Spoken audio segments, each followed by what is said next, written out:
જોરદાર વ્યૂ આવે બહુ હાઈટ પર બનલો છે ને સારું લાગે પણ હે માઇન્ડ બી સારું ફ્રેશ થઈ જાય આવું કુદાળ અંચલી જોયેલું નહીં પહેલાં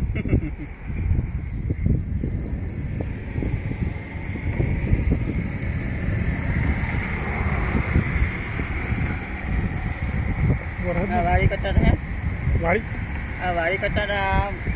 ઓવરપીટ થાય તો વધારે આમ જોવા જાય તો એ બતાવે છે